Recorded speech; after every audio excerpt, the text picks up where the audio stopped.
Hey, kids are back on Mr. Murray's Mathland, and this is Mr. Murray here, and we are taking a look at domain, but purely from an equation. So determining the set of all x values or set of the input uh, purely from the equation, not with the help of the graph.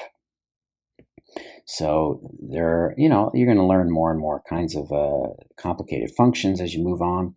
But at this point, there's really two basic rules you want to think about here, and it's all again it's about the set of all input values, the things you can plug in for x that will yield a real number output. It won't make the graph undefined, won't make the equation undefined or imaginary. And so when you say it that way, that hey, we're good as long as it doesn't make it undefined. Well, think about how you get undefined quantities, and that would be if you have one thing. If you have fractions, your denominators can't equal zero, right? Because that's what makes a fraction undefined, is if the denominator is zero. So that's going to be a big thing you're going to look out for. Watch out if you got fractions. Denominators can't be zero. And the second big rule is when is it also undefined or imaginary? That's if you have even root radicals, right? Square roots, fourth roots, and you get imaginaries anytime the inside or the radicand is negative. So I'm just going to let the inside, the radicand, be called A. But anytime you have an even root radical, your radicand A must be greater than or equal to 0 in order for things to be defined. So inside's got to be greater than or equal to 0. If you got any fractions, the denominators can't be 0. Those are really the two big things you're going to watch out for. Now, you get into trig functions and some log functions. Yeah, you're going to learn some more kinds of domain restrictions, piecewise functions, that kind of thing. But this is just the two basic rules for today. Okay, so let's just see a lot of these examples here, and just be on the lookout for the two rules, as I said. If you got fractions, denominators can't be 0. Even root radicals, inside's got to be positive or greater than or equal to 0. So this is number one here. This is a quadratic function. There's no fraction. There's no even root radicals. So the domain is all real numbers. And all real numbers in interval notation is from negative infinity to infinity. And think about this here, that this is just saying you could plug in anything you want for x. Positive numbers, negative numbers, fractions, decimals, whatever.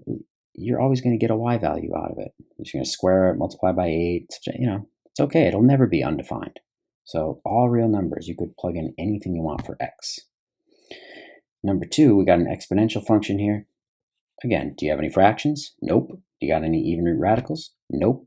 You could plug in anything you want for x. This will never be undefined. I can have negative exponents, positive fractional exponents, whatever. So my domain is, again, all real numbers, or negative infinity to infinity. We're still practicing with that interval notation. So that's it. It's all real numbers unless you see one of these things, which is going to restrict that set of all real numbers. Okay, so number three. Okay, ding, ding, ding here. We got our first thing to be on the lookout for, an even root radical, in this case, square root. And what has to be true in order for this thing to be defined? The inside x has to be greater than or equal to 0. Otherwise, I'll have imaginaries, and therefore that's not part of the domain. So x has to be greater than or equal to 0 for this to exist. And how do we change that into interval notation? Picture the number line. That would be 0, including it, because it can be equal to it, to positive infinity. If you need to draw the number line to visualize it, go for it. It's a great way to get the hang of interval notation if you're still, learning it. Now, number four, it's another function. It's also got a square root in it. And the big thing to focus on, though, is that it's the inside, the radicand. When you're talking about the domain, the inside has to be greater than or equal to 0. So just grab that inside, which is x plus 6, and say, look, in order for this thing to not be imaginary, x plus 6, that expression must be greater than or equal to 0. And then just solve it. So subtract 6 from each side, and you're really saying x must be greater than or equal to negative 6. You know, the negative out in front, the minus 4 after, that's going to come after you take the square root, you know, by order of operations. So in order for this thing to exist or be real, this needs to be addressed first. So all x values must be greater than or equal to negative 6. So that would be from negative 6 to infinity. And again, negative 6 inclusive, because it can be equal to. And infinity or negative infinity always get the parenthesis, because you can't actually include infinity. It's not a number. You never actually get there. So there you go. And if you don't believe it, try plugging in any value that's less than negative 6, you know, negative 7, negative 6.1, whatever. But as long as you plug in anything from here to there, you'll get a real number out. Might not be rational, but it'll be real. Okay, so another couple radical problems here. Number 5, another square root. So again, you focus on the inside. In order for this to exist, 3 minus x must be greater than or equal to 0, and then just solve that. So, you know, probably the easiest way is to just move the x to the other side and say that means 3 is greater than or equal to x, or aka x is less than or equal to 3. Or if you do it this way, just watch out, and this can't hurt.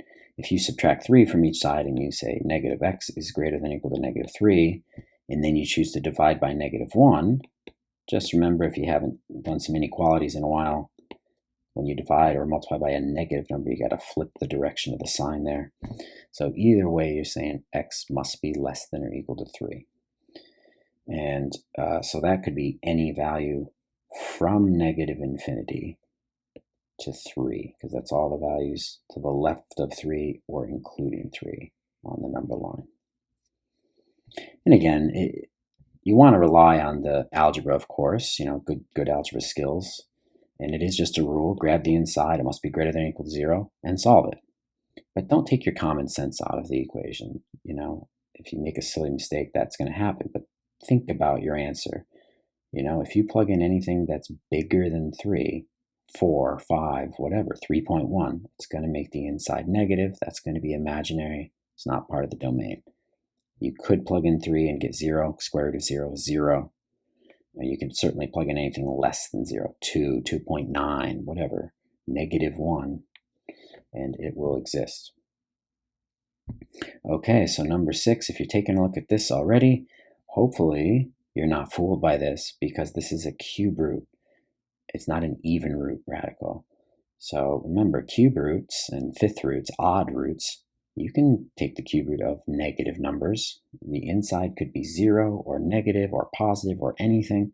There's no domain restrictions on this. So it's just trying to see if you're paying attention. If it's an odd root radical, domain is all real numbers. Done.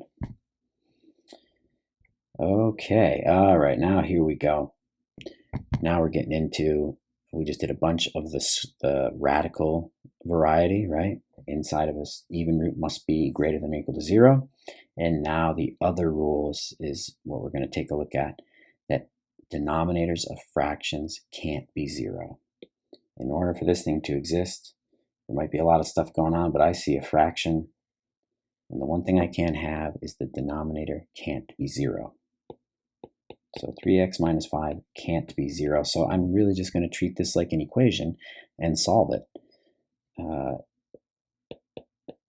Add 5 to both sides. That means 3x can't be 5. Divide by 3. That means x can't be 5/3. So set your denominator equal to 0, basically, and solve that equation. And any solutions to that equation are restricted x values or excluded x values from the domain. So x could be any value other than that one single 5/3. So this is not really an inequality. You're just removing this one value from the domain, and that would be anything from negative infinity to 5/3, but not including it. So negative infinity to 5/3, but excluding it, and 5/3 to infinity. Anything to the left, anything to the right. And if you had trouble making that jump, if you're still a little shaky with your interval notation, just remember that this is what you're saying, number line wise. It could be anything other than 5/3. It could be to the left, it could be to the right. It just can't be that one single value. So you're taking out that one dot, and that's going from negative infinity to there, and from there to infinity. 2 regions, 2 intervals. Okay, number 8, a slightly more complicated fraction, but it doesn't matter. The rules are the same. Hey, if I got a fraction, the denominator can't be 0. So I'm not even looking at the numerator at this stage of the game, really.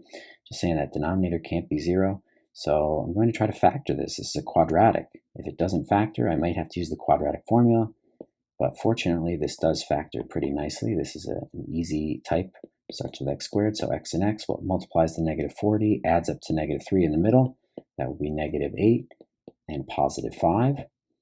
And that means your two solutions are that x can't be 8 and x can't be negative 5 when you set each factor equal to 0, right? The two solutions you'd get are 8 and negative 5. And in that case, those are two excluded values. Now, if you feel, again, like the number line, the sketch might help you to organize this, because you do have to answer chronologically that x could be anything other than these two single values. So it could be anything to the left of negative 5, it could be anything in between negative 5 and 8, and it could be anything to the right of 8. So that's 3 intervals there. That means we're going to have 3 components to our answer, right? So everything from negative infinity to negative 5, everything in between negative 5 and 8, and everything from 8 to infinity. And there we go. And, the more complicated, the higher degree of that denominator, the more likely it is there's going to be, more excluded x values. So this domain might get longer and longer, basically, the more you got to pull out of it. Okay, so let's just take a look at a couple more here, because I've kind of combined the two rules. We've got fractions and we've got square roots, but just keep in mind the two rules. Hey, if you are in a square root, the inside has to be greater than or equal to 0. So x plus 2 has to be greater than or equal to 0, otherwise I get imaginaries. Except that that's also in the denominator, so this thing can't be equal to 0. So it's an easy fix. I'm just going to take away the or equal to and say, well, that's fine. X plus 2 must be greater than 0. It just can't be equal to 0 in this case. So that means x has to be greater than negative 2. And so now we're talking negative 2 exclusive. So with the parenthesis, to infinity. So it's got to be anything slightly bigger than negative 2 to infinity in order to exist. Number 10, you got two things going on, but notice it's slightly different. The entire denominator is not in the square root, just that x is. So when you look at the square root, you're saying the inside there, x, has to be greater than or equal to 0.